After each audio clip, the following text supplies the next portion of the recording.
حضرت معاذ بن جبل رضی اللہ تعالیٰ عنہ فرماتے ہیں حضور نے ہم سے 10 باتوں کا عہد لیا۔ پہلی وہی چیز کہ اللہ کے ساتھ کسی کو شریک نہ ٹھہرانا، اگرچہ تجھے جلا دیا جائے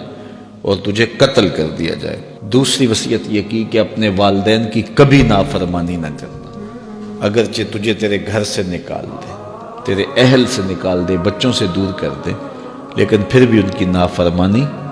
نہیں کرنی، کیونکہ والدین کی نافرمانی کرنے والا دنیا پہ بھی رسوا ہوتا ہے، آخرت میں بھی رسوا ہوتا ہے۔ امام غزالی نے لکھا ہے کہ ایک جرم ایسا ہے کہ جس کی سزا آخرت میں تو ہے ہی ہے، دنیا میں بھی ضرور ملتی ہے، وہ والدین کی بے ادبی ہے، اور ایک نیکی ایسی ہے جس کی جزا آخرت میں تو ہے ہی ہے، دنیا میں بھی ضرور اس کا صلہ ملتا ہے، اور وہ والدین کا ادب ہے۔ اس شخص پہ نشان لگا لیں جو والدین کا بے ادب ہے، آپ اس کو ذلیل و رسوا ہوتا ضرور دیکھیں گے،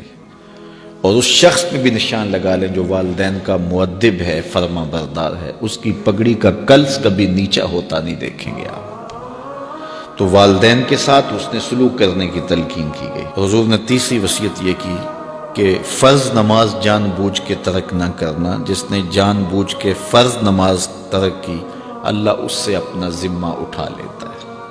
اللہ کا ایک ذمہ ہوتا ہے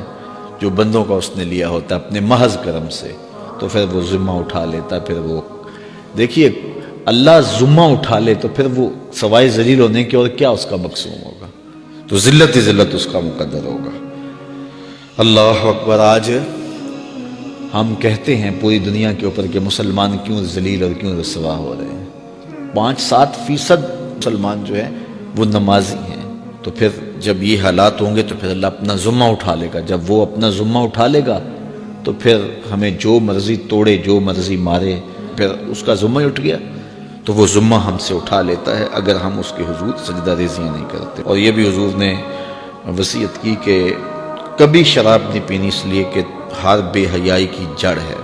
اور فرمایا معصیت سے، گناہ سے بچنا، اگر کوئی گناہ کرتا ہے تو پھر اللہ تعالیٰ اس سے ناراض ہو جاتا ہے۔ چھٹی بات حضور نے یہ ارشاد فرمائی کہ جب جنگ میں کھڑے ہو تو پھر پیٹھ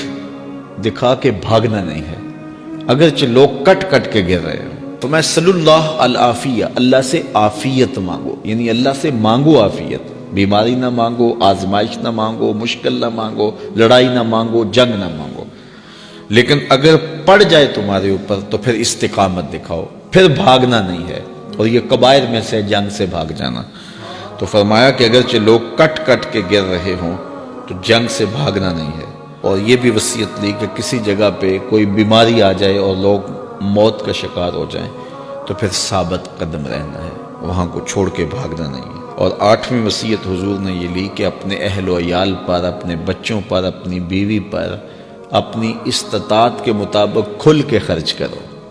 بخل نہ کرو، ان سے ان کی ضروریات کو صحیح پورا کرو۔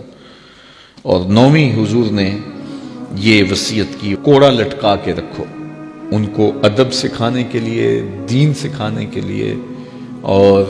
ان کو اچھائیوں کا خوگر بنانے کے لیے، برائیوں سے بچانے کے لیے باپ گھر کے اندر جو ہے وہ کوڑا لٹکا کے رکھے، چھڑی لٹکا کے رکھے۔ یعنی مطلب کیا کہ اولاد کو پتہ ہو کہ اگر ہم نے نافرمانی کی اور اللہ کے حکموں کو توڑا، ہم نماز نہ پڑھی، تو پھر یہ ہمارے اوپر ڈنڈا برسے گا بھی۔ تو ان کو جو ہے وہ اس طرح ان کے اوپر جو ہے یہ پریشر رکھو۔ اور 10ویں وصیت یہ کی کہ ان کے سینے میں اللہ کا خوف، اللہ کی خشیت پیدا ہونی چاہیے۔ جس سینے میں اللہ کی خشیت ہوتی ہے اس سینے میں کسی اور کا ڈر نہیں ہوتا۔